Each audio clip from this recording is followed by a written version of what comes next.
the last couple of days, we have been looking at sounds. We have looked at mechanism involved in sound production. Then we have looked at a brief description of sounds. We have also looked at places of articulations of various sounds and manners of articulations of sounds.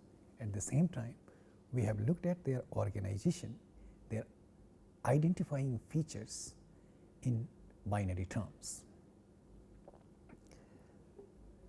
To talk about this in the context of the study of language and mind, let us keep it in the background that we are looking at sounds in terms of develop our understanding about its grounding in human mind in the sense of acquisition.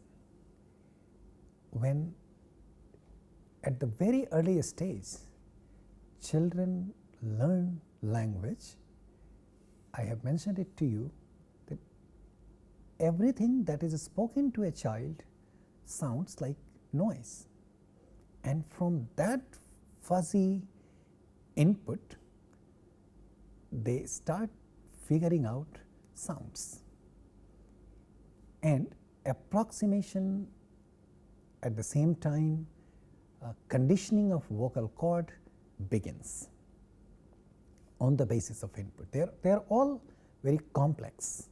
However, an understanding of sounds in terms of their features, places of articulations, manners of articulations, classification in terms of consonants and vowels help us understand the underlying pattern, which in turn becomes evidence for what human mind figures out in the acquisition.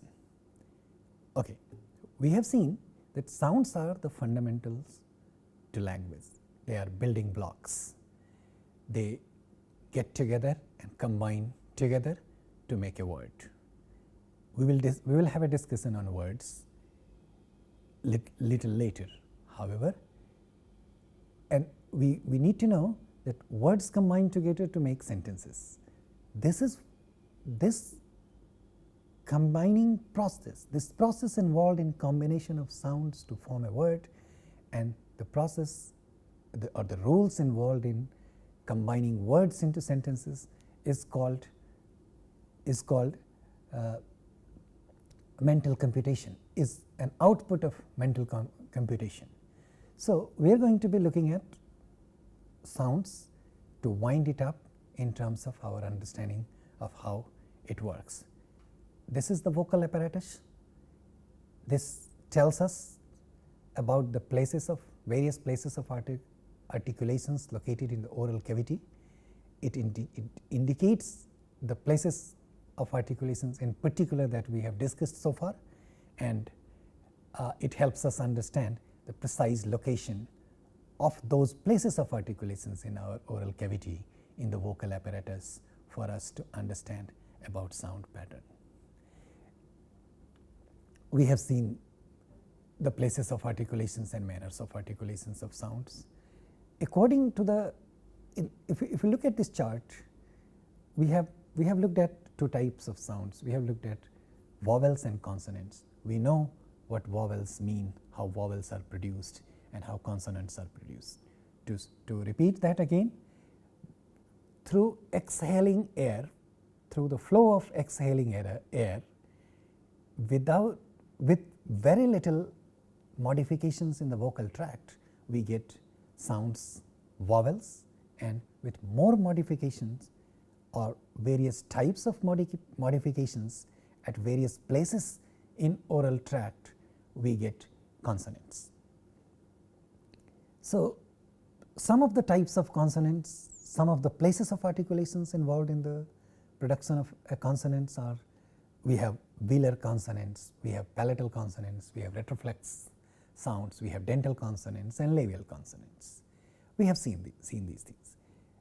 If we look at consonants, we have two types. Some of them are oral consonants and some of them are nasal consonants. We have seen the distinction between oral sounds and nasal sounds. We have seen the role of uvula in directing flow of air when the nasal cavity is blocked and the air is released only through oral cavity, we get oral sounds, and when the flow of air is allowed by lowering down uvula to go through nasal cavity, we get some sounds. They are called nasal sounds, and we have them here in the chart. Now we have seen some of them. To extend our discussion on this sound, we need to look at few more. Keep in mind that the sounds that you have seen so far most of them are universal sounds, and I will explain this again. What the discussions that we have seen, most of the languages, all the languages of the world will have this distinction of consonants and vowels. There is no language, it is claimed, that has got no vowels. In other words, all the languages will have vowel sounds, all the languages will have consonant sounds. It has been observed that vowel sounds, they may not be the total number of two types may not be exactly identical or the same. There are going to be differences in them. However, there are going to be vowels and consonants. There are going to be oral sounds and nasal sounds. However, languages vary in terms of sounds produced from different places in the oral cavity. Some languages may not have retroflex sounds, for example. To take an example, English does not seem to have retroflex sounds. However, all our languages spoken in Indian subcontinent, all our languages, remember, approximate total number of languages spoken in the world and approximate total number of languages spoken in India.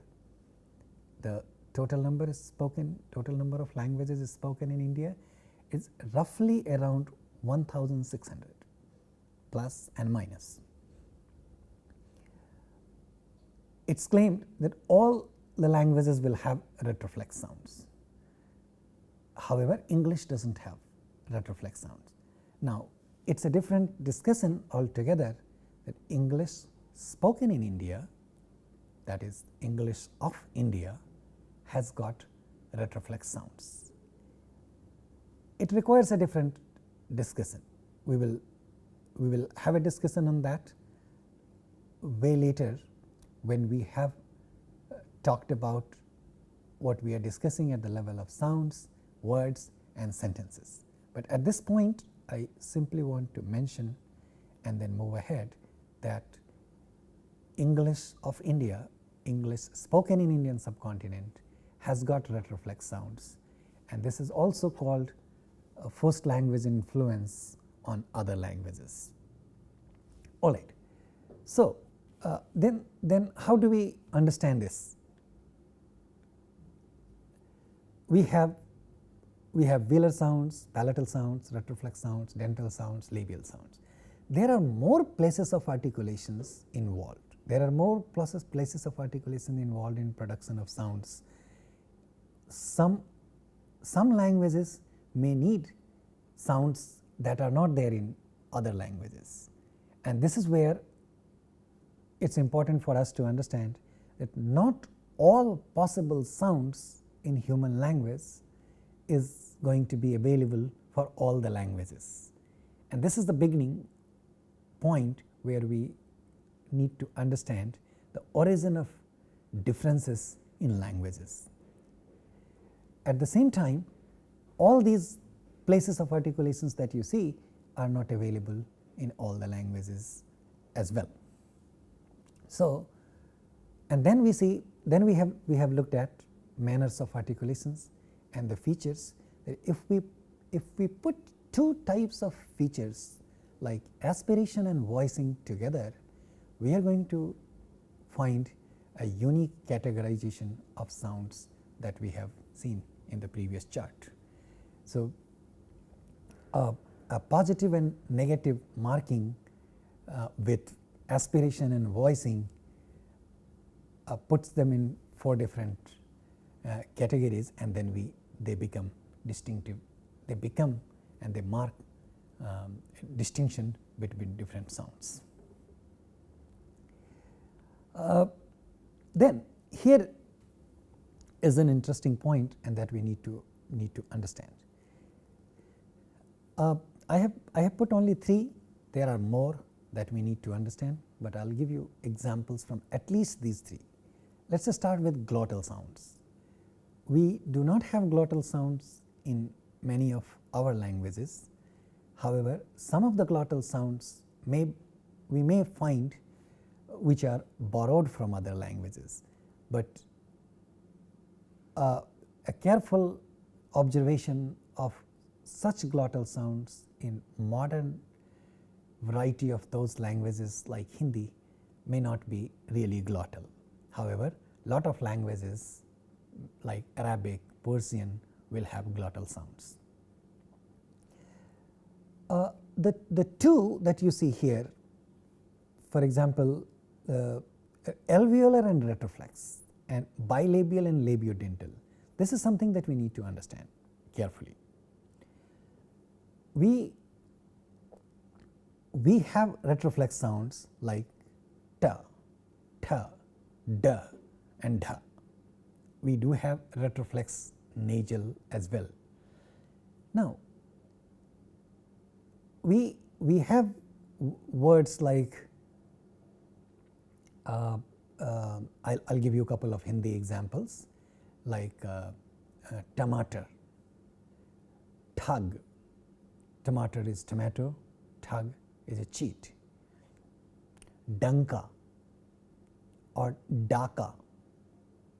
These are Hindi words. They begin with retroflex sounds like ta, tha and da. However, we do not find a word beginning with a retroflex nasal, and the story of retroflex nasal is little bit different, and we need a separate footnote on that, which we will discuss in a moment. But another place of articulation which is adjacent to the place of articulation from where we get retroflex sounds, remember, we get a retroflex sounds by curling the tip of the tongue backward, and then it hits hard palate area or teeth ridge area, and thus we get a retroflex sound like ta. Say it for yourself couple of times, you will see what happens to the tongue position and where it hits. Ta, tha, da. Most of our languages, Indo-Aryan languages, Dravidian languages, and Tibeto-Burman and Munda languages also have this sound. So, it should not be difficult for us to see the mechanism involved in production of a retroflex sounds. However, when we see the alveolar region, which is little lower than where tip of the tongue hits in the folded way, little lower than that, near teeth ridge is the place which is called alveolar, and the quote unquote standard variety of English or varieties of English is spoken in other parts of the world like United States and Britain, Canada, Australia will have a sound like ta, which comes from alveolar region. So, the distinction between ta in our languages and why ta sounds different in English is because our ta are retroflex sounds. Our ta is an example of a retroflex sound, and English ta, which is also called at times little softer, is an alveolar sound. That is the reason why these two things are different.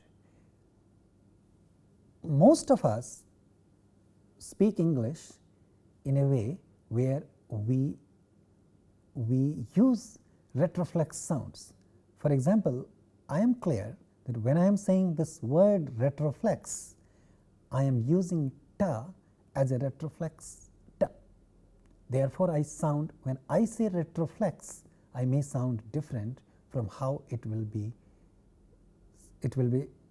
said, it will be articulated by speakers of English in North America, Canada, or Australia or Britain. Now, hope this is clear, and there are many more sounds like that. For example, when we say some more, let me give you one more example. When we say English word drama, we are using our d, which is a retroflex sound, and this is precisely because of the interference of the conditioning of vocal tract. For example, my vocal tract is conditioned with the sounds of Hindi. Therefore, I will be using Hindi retroflex sounds even when I am saying few words where retroflex sounds are not involved and probably alveolar sounds are involved. All right, I hope this is clearer. Nonetheless, this discussion so far is significant for us to understand various places of articulation. However, we need to keep in mind that we are discussing this for us to see what human minds figure out on their own without conscious knowledge, without someone telling a child about these distinctions. Take more examples. The distinction between bilabial and labiodental. An example like, okay, when we discuss a example of a particular feature, fricative, I will be able to show you the distinction between bilabial and labiodental. All right. See three types of sounds here: sa, sha, and ksha. Now, these sounds, one is a dental fricative, sa. At times it could also be alveolar fricative. Sha is clearly a palatal fricative. We have words indicated here. For dental fricative or alveolar fricative, we have sa in a word like subah, which means morning, sha in a word like sham, which means evening, and ksha, which is a retroflex sound, and it appears in the words like Krishna or Krishna, which is a proper name. It appears in the medial position in a word, and in a word like Purush, it appears at the final position of the word, which means a male. Now, sha, sa, and sha are fricative sounds. We call them fricative because we have a hissing sound coming out of the obstruction created in the flow of air, and this feature is known as fricative in natural language.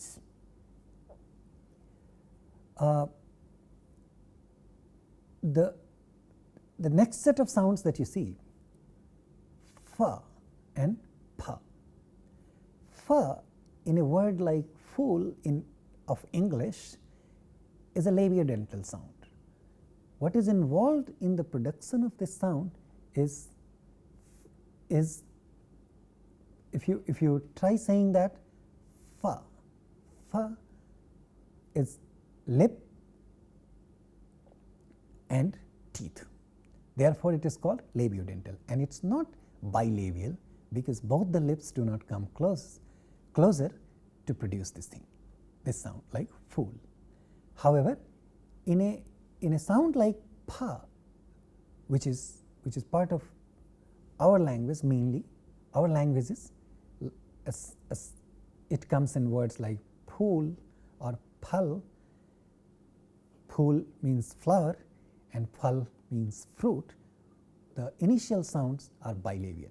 So, the distinction between the two comes out of different places of articulation in the oral cavity, and it is very easy to observe such a distinction when we speak them.